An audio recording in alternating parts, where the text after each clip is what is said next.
আপনি কি ভোটার কার্ডের জন্য আবেদন করেছেন বা আপনার ভোটার কার্ডে কোনো সংশোধনের কাজ ইতিমধ্যে চলছে? তাহলে আজকের এই ভিডিওটি আপনার জীবনে অন্যতম গুরুত্বপূর্ণ ভিডিও হতে চলেছে।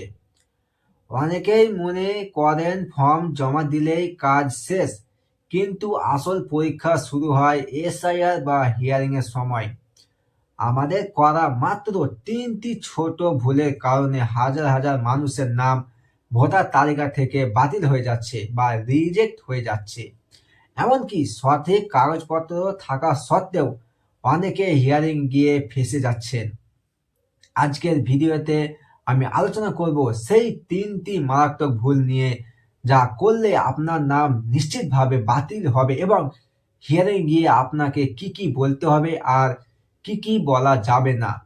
ভিডিওটি একটু বড় হতে পারে, কিন্তু প্রতিটি সেকেন্ড আপনার জন্য অত্যন্ত জরুরি, কারণ একবার নাম বাতিল হলে তা পুনরায় তোলা অনেক কঠিন। তো প্রথম ভুলটি কি হচ্ছে? তথ্যের অমিল বা অসংলগ্ন। হিয়ারিং এর সময় অফিসার যখন প্রশ্ন করেন, তখন অনেকে ঘাবড়ে গিয়ে ভুল তথ্য দেন। ফর্মে এক তথ্য দেওয়া আর মুখে অন্য কথা বলা, যেমন জন্ম তারিখ বা বাবার নামে বানানে অসামঞ্জস্য। সমাধান: হিয়ারিং এ যাওয়ার আগে আপনি ফর্মে যা যা লিখছেন তার একটি কপি বা ছবি নিজের কাছে রাখুন। অফিসার প্রশ্ন করলে সেই ঠিক তথ্যই দেবেন যা ফর্মে আছে। যদি কোনো সাপোর্টিং ডকুমেন্টস যেমন আধার বা বার্থ সার্টিফিকেট ফর্মে দেওয়া তথ্যের সাথে না মেলে, তবে সেটি আগে ঠিক করে নিন। হিয়ারিং এর সময় কোনো সন্দেহজনক উত্তর দেবেন না। তো দ্বিতীয় ভুলটি কি হচ্ছে? তো দেখুন, দ্বিতীয় ভুলটি হচ্ছে অসম্পূর্ণ বা অবৈধ নথিপত্র। এসআইআর হিয়ারিং এর সময় শুধুমাত্র অরিজিনাল ডকুমেন্টসই গ্রহণযোগ্য। অনেকে শুধুমাত্র ফটোকপি নিয়ে যান বা এমন ডকুমেন্টস দেন যেগুলোই কোনো সরকারি বৈধতা নেই, যেমন লোকাল ক্লাবের প্যাড বা কোনো প্রাইভেট সার্টিফিকেট। তাই আপনাদের কাছে একটি সতর্কবার্তা, বিশেষ করে যারা নতুন ভোটার 18+ বা যারা ঠিকানা পরিবর্তন করছেন, তাদের ক্ষেত্রে অ্যাড্রেস প্রুফ বা খুব গুরুত্বপূর্ণ। ডিজিটাল রেশন কার্ড বা ইলেকট্রিক বিলের ক্ষেত্রে বর্তমান ঠিকানার সাথে মিল থাকতে হবে। তো তদন্তকারী অফিসার যখন আপনার বাড়িতে যাবেন বা আপনাকে ডাকবেন, তখন যদি আপনি অরিজিনাল ফাইল দেখাতে না পারেন, তবে তিনি ডিসক্রিপেন্সি ফাউন্ড লিখে দেবেন, যার ফলে আপনার নাম সাথে সাথে বাতিল হয়ে যাবে।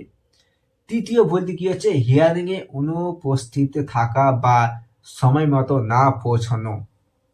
অনেকেই মনে করেন বাড়িতে লোক আসলে বা বিএলওকে কাগজ দেখালে হবে, কিন্তু এসআইআর হিয়ারিং এর জন্য যদি কোনো দপ্তরে ডাকা হয়, তবে সেখানে সশরীরে উপস্থিত থাকা বাধ্যতামূলক।